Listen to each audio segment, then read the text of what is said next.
There's a specific kind of loneliness that nobody really talks about.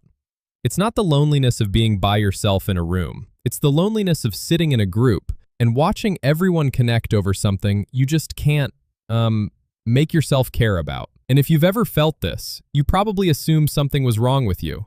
But here is what the science actually says. People with super high IQs, not just smart, but at the very top, are having a totally different experience inside their heads compared to the people around them.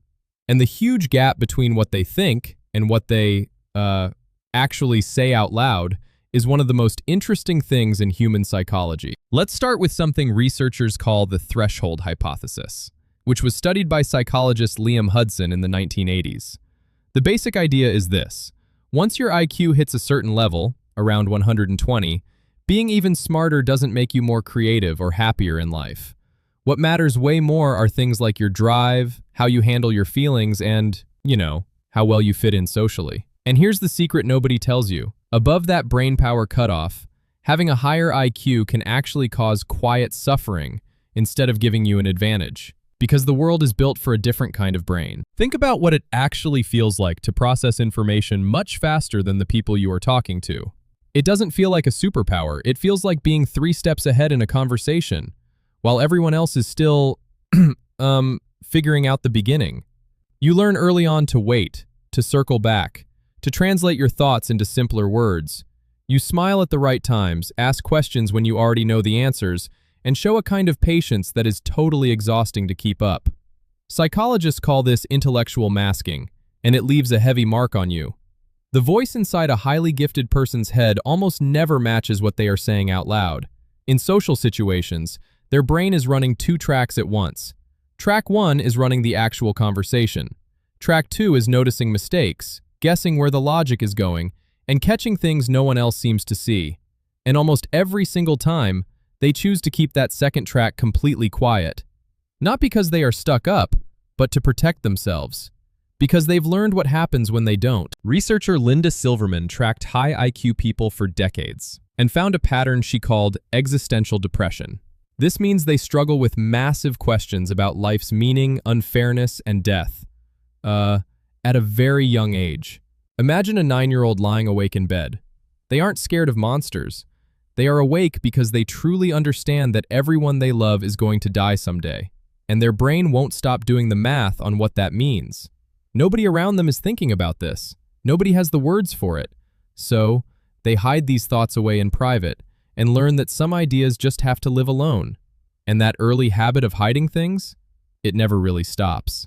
It becomes how their brain is built. So, what do extremely high IQ people think but almost never say out loud in a normal chat? First, they are bored. Not the kind of bored where you have nothing to do, the kind of bored where nothing challenges you enough. Most meetings, small talk, and regular social stuff feel like trying to run a heavy video game on a simple computer. It's just not using enough power. They will sit through it, join in, and even enjoy the friendliness of it. But underneath, there is a low buzz of boredom that they just accept. Because if they actually said they were bored, they would sound super annoying. They also frequently think they are probably wrong. This surprises people who expect smart kids to be arrogant, but being truly deep thinkers makes them doubt themselves. The more you understand how learning works, how mistakes pile up, and how people only see what they want to see, the harder it is to be 100% sure about anything. High IQ people often live with a secret worry that they missed something obvious, and that the fake confidence everyone else shows is a skill they just, never learned how to do. Now, here is the part that matters most, and we need to be honest about it. Some of what looks like deep thinking and very smart people is actually a shield. Taking a step back, finding patterns, and watching from a distance isn't always curiosity. Sometimes, it's a way to avoid getting hurt. Psychologist Kazimierz Dabrowski studied overexcitabilities in gifted people, which means they are extra sensitive, not just in their thoughts, but in their feelings. The exact same brain that processes facts faster also processes pain faster. So, retreating into their thoughts isn't being cold, it's armor.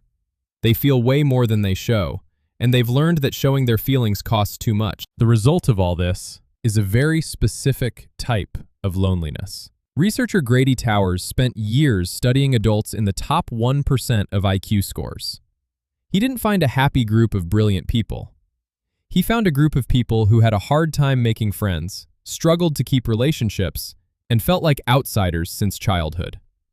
Not because they were mean people, but because the huge gap between how their brains worked and how everyone else's brains worked made getting close to people really hard. You can't fully relax with someone if you constantly have to, translate yourself for them. But here is what is amazing. When high IQ people do find their group, a friend who gets a joke right away, someone who can handle complicated thoughts without getting confused, or a chat where they don't have to silence their second track, the relief is huge. It almost feels physical. The thing they have been managing for so long finally doesn't need managing. The mask drops, just because they can finally think out loud without editing themselves. What they think but never say isn't a dark secret, it's just extra. They notice too much, process too much, and see the world in more detail than a normal conversation has room for. They've spent their whole lives finding polite places to put all that extra stuff. The sad part isn't that they are the smartest person in the room. The sad part is that being the smartest person in the room, when you can't share it, doesn't feel like an advantage. It feels like looking through a window that you can never open.